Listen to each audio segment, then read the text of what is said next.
¿Qué tal? ¿Cómo les va? Bienvenidos a la información. Comenzamos una nueva entrega de BTV Noticias en su edición central de miércoles. ¿Cómo le va, Stephanie Lavín? ¿Cómo anda? ¿Qué tal? Muy buenas tardes y buen miércoles para todos. Un miércoles con mucho tema para desarrollar, mucho para compartir con ustedes y además la presencia de Óscar Botinelli, que nos viene a acompañar para seguir al tanto del panorama político que está pasando mucho, sobre todo a la interna de los partidos. Lo vamos a analizar con Óscar Botinelli en un ratito nada más. Hay mucha información para compartir con ustedes. Ya está con nosotros Fiorella Rodríguez para adelantarnos algo de lo que será el segmento deportivo. Fío, ¿cómo estás? ¿Cómo están? ¿Cómo le va? Steffi, Nico, el saludo para ustedes y para la gente del otro lado. Bueno, Cerro Largo cayó con Central Córdoba, quedó afuera de estos playoffs de la Copa Sudamericana. De todas maneras, hizo un buen papel y recibe también un premio económico muy bueno. Hoy se presentó Matías Arezo en Peñarol, ya entrena con el conjunto aurinegro y en un ratito Nacional va a jugar con Paysandú. Los tricolores llegaron ayer a la ciudad sanducera y hubo un encuentro de la gente con la hinchada. Por supuesto, esperar ver en la cancha a Maxi Gómez y a Nicolás Lodeiro, así que vamos a ir con todo eso. También están las semifinales de la Euro femenina, vamos a actualizar esa info también. Muy bien, Muy bien. gracias. También hay información destacada del panorama internacional de Lionel. ¿Qué tal? ¿Cómo le va? ¿Cómo están? El saludo para ustedes y para la gente en casa. En el segmento internacional vamos a estar hablando de la tercera ronda de negociaciones en Estambul entre Rusia y Ucrania para poner fin a la guerra. Bueno, no hubo avances, la reunión duró menos de 40 minutos. Bueno, hay que ver qué es lo que dice el presidente de Estados Unidos, Donald Trump, al respecto, que estaba expectante sobre esta reunión. En otras informaciones, vean lo que sucedió hace algunas horas nada más. En Italia, una avioneta se estrelló contra una autopista. Eso ocurrió hace algunas horas nada más. Se registró en la localidad de Asano Mela, en la provincia de Brescia, norte de Italia, y el suceso quedó registrado, como ustedes lo ven, en cámaras de seguridad. 2 personas muertas, los que iban a bordo de la avioneta, y al menos otras 2 personas heridas que pertenecen a los vehículos que transitaban en ese momento por la autopista. Bueno, el momento en el que cae esa avioneta con tremenda violencia y, bueno, por el momento se desconocen las causas que originaron el siniestro. Como siempre, estoy más en el segmento internacional. Muchas gracias, bien, Deli. ¿A ustedes? Si les parece, repasamos los titulares más destacados a esta hora. Tras las explicaciones brindadas por el gobierno, el Frente Amplio dio su apoyo al nuevo proyecto que sustituye al anterior Neptuno. Tras reunirse con el ministro del Interior, el presidente del directorio del Partido Nacional, Álvaro Delgado, y el secretario general del Partido Colorado, Andrés Ojeda, señalaron que hay inercia y continuidad en las políticas de seguridad que lleva adelante el gobierno de Yamandu Orsi. Óscar Botinelli, director de la empresa Factum, analiza qué roles cumplen los directorios de los partidos de la oposición y del oficialismo y en qué ámbitos se toman las decisiones. La Intendencia de Montevideo envió a la Junta Departamental un proyecto de decreto para habilitar un préstamo al Banco República en el marco de la actual situación financiera de la comuna. El día de hoy era el día marcado para el inicio de las conversaciones en materia interpartidaria por seguridad pública. El ministro del Interior, Carlos Negro, recibió hoy a todos los partidos con representación parlamentaria para plantearle el plan de seguridad que viene elaborando. Va a ser presentado el próximo lunes y se empezaría a aplicar desde el año 2026. El titular de la cartera le pidió propuestas a los partidos políticos y aseguró que los números de delitos van a mejorar con la adquisición de la tecnología que está pensando en comprar el Ministerio del Interior. Es una idea o es una planificación inédita en el país porque parte de una base, de un diálogo con los partidos para la construcción de un programa a mediano y largo plazo, pero también que tiene su interlocutor también en otras organizaciones de la sociedad civil. Es decir, es de amplio espectro el diálogo que comienza el 28 y va a tener una fecha y un cronograma establecido previamente para empezar a trabajar el año que viene sobre esas ideas. ¿Cuál es el punto de partida? ¿Cuáles son las propuestas que van a conformar las bases de este plan posterior? Los problemas tienen que ser atacados con propuestas que sean diseñadas por todos los partidos. La idea es el diálogo para que todos aporten ideas para la construcción de un plan. Y tras este encuentro, el presidente del directorio del Partido Nacional y el secretario general del Partido Colorado, Andrés Ojeda, señalaron que hay inercia y continuidad en las políticas de seguridad que lleva adelante el gobierno de Yamandu Orsi con respecto a la administración de Luis Lacalle Pou. Esto para ser aplicado a partir del 26. Lo primero que tenemos para decir es, obviamente, en todo este tiempo, la inercia a la política anterior en la que viene aplicando este ministerio. Es notorio que sí. Es más, hemos hablado de algunas políticas que este Ministerio del Interior está aplicando que se generaron en el ministerio anterior con los ministros Larrañaga, Heber y Martinelli. Es más, que se generaron en el diálogo político que hubo en el año 23, donde se acordaron 16 medidas en materia de seguridad pública que deberían ser política de Estado. Varias de ellas que se aplicaron y que este ministerio la está continuando al día de hoy. Así que, por decirlo de alguna forma bien clara, quizá la gestión propia de este gobierno en materia de seguridad pública está pensada, por lo que vimos hoy, a partir del año que viene, porque en realidad se está elaborando un plan que todavía no está diseñado y nosotros, bueno, fuimos informados de algo que vamos a transmitir al Partido Nacional, la posibilidad de generar instancias de delegados políticos del partido para trabajar en medidas concretas de acuerdo entre todos los partidos políticos en materia de seguridad pública en aquellos temas que nos pongamos de acuerdo y que trasciendan la gestión. Mi primera pregunta al ministro fue ¿cuánto de lo que se resolvió en 2023 se está llevando a cabo? ¿En qué momento está y qué se va a hacer, ¿no? Porque es difícil empezar a dialogar cuando ni siquiera tenemos reminiscencias del diálogo anterior, aparentemente de vuelta adelante. A diferencia de lo que el Frente decía en aquel momento, el Ministerio quiere avanzar en ese camino. Lo de hoy fue muy somero, nos presentaron la idea de empezar la construcción de un plan nacional de seguridad, que aparentemente se lanza el lunes y empieza con una conversación con los partidos políticos, en la cual en principio estaríamos para escuchar y aportar. Pero es importante seguir diciendo que mientras se arma un plan que lamentablemente demora como un año, tenemos que tener acciones inmediatas para temas acuciantes. La seguridad no puede esperar un año para resolver cuestiones de homicidios que nos interpelan constantemente, homicidios a policías, que a este ministerio deberían interpelarlo profundamente. Bueno, y a todo esto el presidente del Frente Amplio, Fernando Pereira, dijo que la coalición de izquierda y el gobierno no van a eludir la responsabilidad en materia de seguridad pública.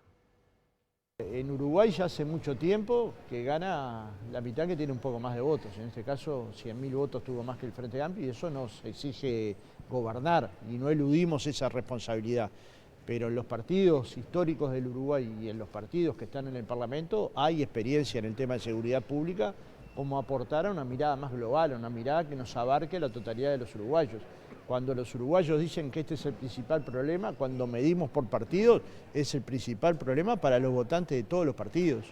Y es el principal problema probablemente para todos los que estemos acá en esta entrevista. Si esta es la prioridad, entonces una de las prioridades del gobierno es natural que se busque un acuerdo para luego refrendarlo en el Parlamento. Avanzamos con otras informaciones. Les comentamos que la Intendencia de Montevideo envió a la Junta Departamental un proyecto de decreto para habilitar el pedido de un préstamo al Banco República en el marco de la actual situación financiera de la comuna y con el objetivo de cumplir con lo planificado por el Departamento de Recursos Financieros del Gobierno Departamental dentro del periodo de la actual administración. Según pudo saber BTV Noticias, se solicitó el acceso a una línea de crédito de hasta un 12% del presupuesto general anual de sueldos y gastos de funcionamiento. La Intendencia argumentó que el plazo de pago para la devolución del préstamo es dentro del actual periodo de gobierno y previo al ingreso a la Junta, el documento está siendo evaluado por el Tribunal de Cuentas de la República. En 2024, la Intendencia de Montevideo recaudó 32.391 millones de pesos, 805 millones de dólares, y el déficit del año pasado fue de 3.640 millones de pesos, unos 90 millones de dólares. Este déficit es 8 veces superior al del año 2023, que fue de 439 millones de pesos. Semanas previas a su asunción, el actual intendente, Mario Vergara, argumentó que el ritmo al que vaya avanzando de alguna manera va a estar restringido por la disponibilidad de recursos. Y el director de la Oficina de Planeamiento y Presupuesto, Rodrigo Arim, fue recibido por los intendentes para comenzar a delinear la próxima ley de presupuesto. Para el gobierno es prioridad mejorar la calidad del gasto en los departamentos sin descuidar las necesidades de cada uno. Para intercambiar sobre lo que vamos a incorporar en la ley de presupuesto quinquenal de transferencias del gobierno nacional hacia los gobiernos departamentales. Yo diría que estamos en un diálogo que está comenzando, pero que tiene que transcurrir rápidamente. Tenemos hasta el 30 de julio para llegar a un acuerdo. Es un diálogo que va con el Congreso de Intendentes, que va con la necesidad de atender asimetrías en todo el territorio nacional y simultáneamente también tiene que dialogar con las políticas presupuestales del gobierno nacional. ¿Cuáles serán las prioridades? Bueno, por supuesto que las prioridades de los gobiernos parlamentarios naturalmente tienen que ver con contar con más recursos para el desarrollo de sus actividades provenientes del gobierno nacional, más allá de lo que ellos recaudan a partir de lo que son contribuciones inmobiliarias o patentes de rodado, los principales impuestos que manejan las sentencias municipales. Pero además de eso estamos trabajando también en temas cualitativos, ¿no? Cómo mejorar la coordinación de las políticas nacionales con departamentales, cómo mejorar la calidad del gasto a nivel departamental, ¿sí? Cómo podemos ayudar del gobierno nacional a que eso suceda sin invadir ninguna de las autonomías propias de los gobiernos departamentales. Y yo diría, en correr las próximas horas todavía no hemos fijado definitivamente, pero digo, probablemente esta semana tengamos un segundo encuentro para negociar, para plantear alternativas, en un contexto general donde el Poder Ejecutivo tiene la obligación de mirar el presupuesto globalmente, ¿sí? Que todavía no está cerrado a nivel del Poder Ejecutivo. Entonces, yo diría, esta es una pieza importante en esa discusión, lista a estar cerrado, hay un intercambio que, con la diferencia que corresponden y asumiendo cada uno el lugar de donde habla, es un intercambio adecuado entre el Gobierno Nacional y departamental. Bueno, y se realizó la primera instancia de negociación colectiva en el sector público. El Ministerio de Trabajo recibió autoridades de COFE, quienes plantearon la necesidad de que se mantenga el crecimiento del salario real. Fue una reunión productiva, se presentó por parte del equipo de economía una situación del país, un estado de cómo se encontró el país, cómo está la región y en qué contexto se iniciaría lo que es la elaboración del presupuesto y esta etapa también de negociación para el sector público.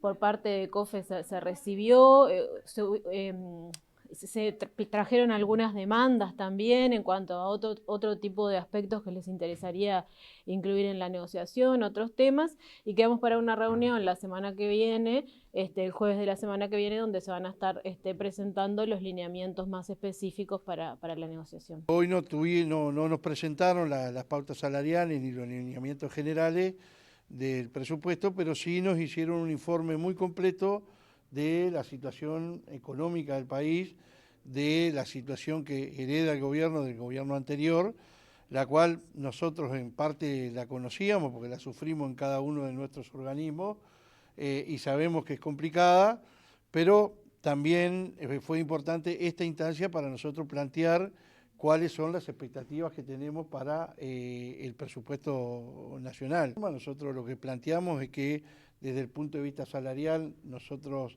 estamos solicitando de que no solo se mantenga el salario real, sino que el salario pueda crecer en función del crecimiento de la economía y que ese crecimiento pueda tener una distribución priorizando los salarios más sumergidos.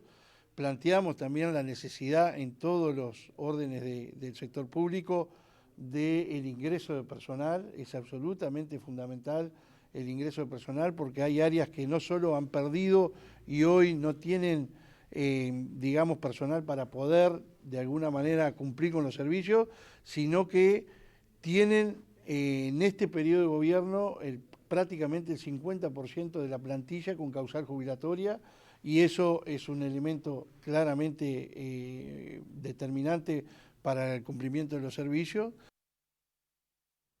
Y en paralelo a esto, el sindicato mantiene una discusión con el Estado en el ámbito de conciliación por las certificaciones médicas.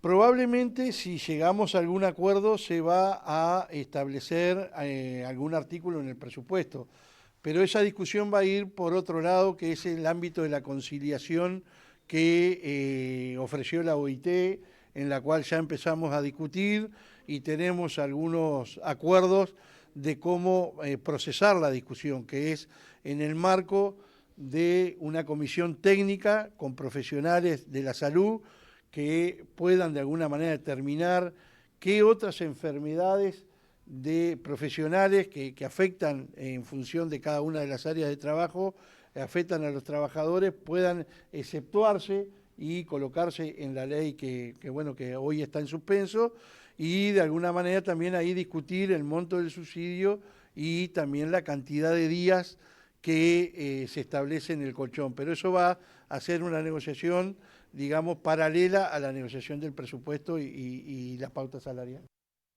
Y más temprano, la mesa coordinadora de entes se movilizó en reclamo de negociación colectiva y por mayor asignación de recursos en el marco de la ley de presupuesto. Estamos planteando 4 puntos básicos: la inversión en todo el Estado como un eje fundamental del desarrollo, el ingreso de personal. Nosotros venimos de 10 años de recortes bastante complejos, a donde estamos en mínimos de personal que complica. Atado con eso, planteamos la destercerización, que toda la plata que el Estado gasta en tercerizados permanentes que hacen la misma tarea que nosotros, esa gente tenga con esa plata, se destina al rubro salario, esas compañías de compañeros puedan concursar y entrar o no, pero puedan concursar, y bueno, y con esa plata dignificar el trabajo de las compañías de compañeros tercerizados y además entrar más gente, porque la plata alcanza para ingresar más personal. Y después el otro punto es el desarrollo de los entes del Estado en sus roles industriales, económicos, que bueno, que entendemos que tienen que desarrollarse. Y el presidente de la Cámara de Comercio, Julio César Lestido, afirmó que el último aumento de salarios que se propuso en las negociaciones es elevado y dista de la realidad del país. Vemos con preocupación, entendemos la propuesta, pero vemos con preocupación porque lo que va a llegar a pasar al final del periodo es que va a haber un aumento del salario real, concretamente, sobre las dos franjas más bajas, la número 1 y la número 2. Y ese crecimiento del salario real va a estar por encima de lo que se está proyectado el crecimiento del país. Entonces, la pregunta es, ¿cómo podemos hacer para que eso se dé sin que afecte realmente el funcionamiento de las empresas? Porque digo, el país está previsto crecer a tal cifra, o hay una proyección que está por debajo de lo que va a crecer el salario al final del periodo, de acuerdo a las pautas.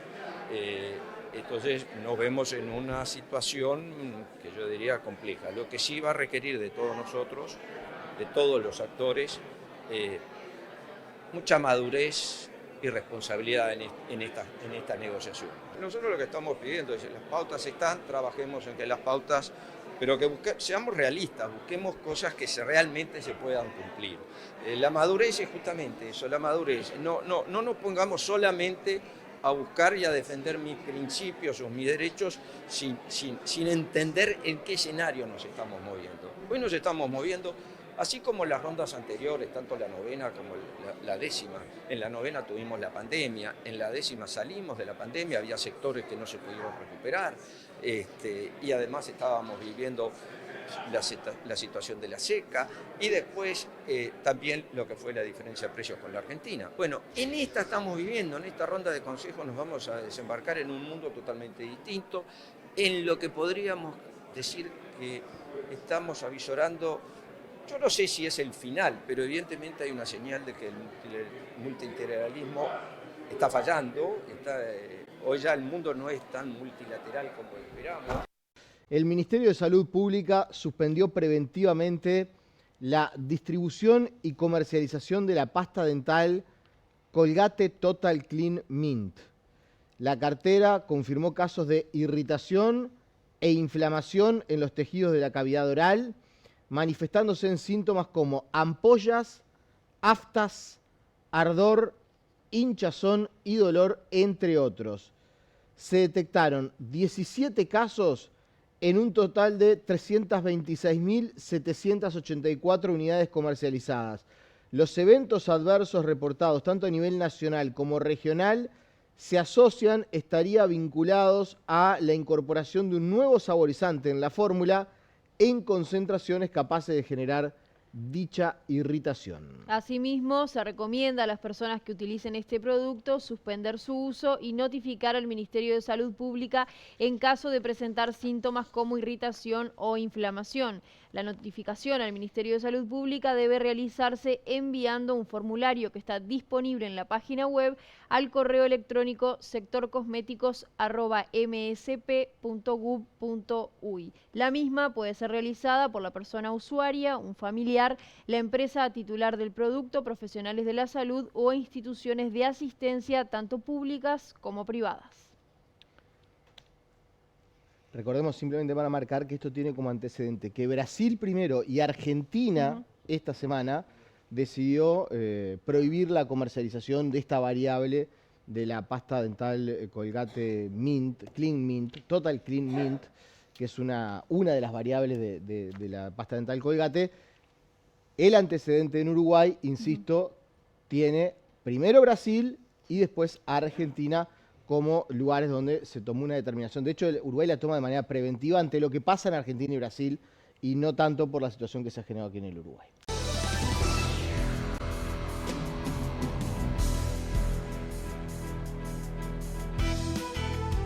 El momento candente de nuestro programa. Abrimos la de ventana. Nuestro informativo.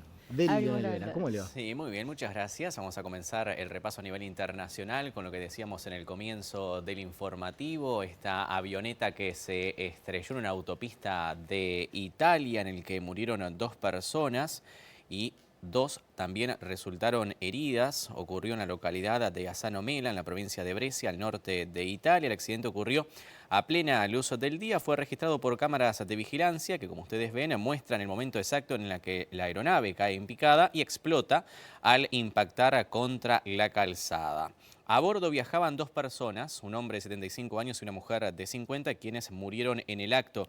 El choque provocó una enorme bola de fuego que destruyó por completo la avioneta e impidió cualquier intento de rescate. Los servicios, de todas maneras, de emergencia acudieron rápidamente al lugar, pero las llamas consumieron los restos del aparato en pocos minutos. Además, 2 conductores que transitaban por la zona resultaron con heridas leves, producto de la explosión, y fueron trasladados a un hospital cercano.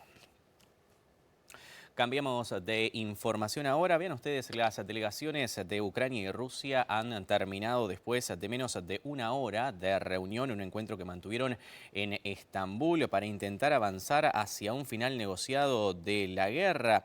El principal resultado era el canje no solo de militares, sino también de civiles, según informó a la agencia estatal rusa TASS, una fuente oficial que confirmó que esta ronda de negociaciones, que duró menos de 40 minutos, terminó y no tendrá una continuidad. La fuente dijo que una vez se hayan cumplido los acuerdos alcanzados, se tomará una decisión sobre la próxima reunión. Tanto Kiev como Moscú adelantaron antes de la reunión que no esperaban grandes resultados del encuentro.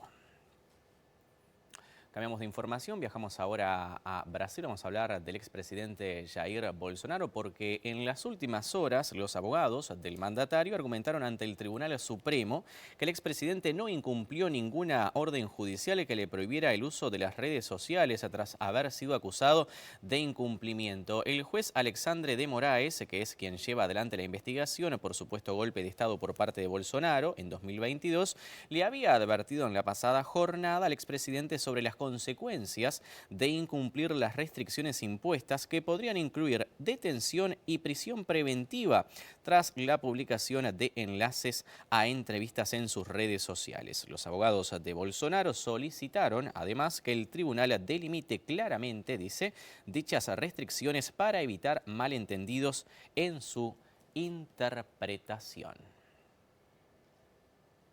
Aquí el repaso de lo más destacado a esta hora a nivel internacional. Muchas gracias, Deli. A ustedes, que pasen muy bien.